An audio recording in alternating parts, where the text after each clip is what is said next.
Hello and welcome back to our channel. So today in this video we are going to discuss about how you can download the Autodesk Sketchbook.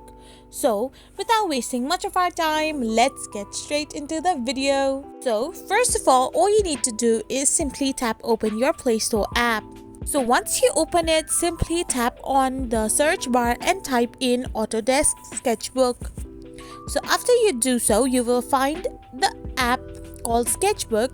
So simply press on the install button and in matter of seconds it will start to get downloaded in your device. So once the download process is completely finished, it will start to get installed, and after it you can simply press on the open option and your Sketchbook app will get downloaded on your Android device.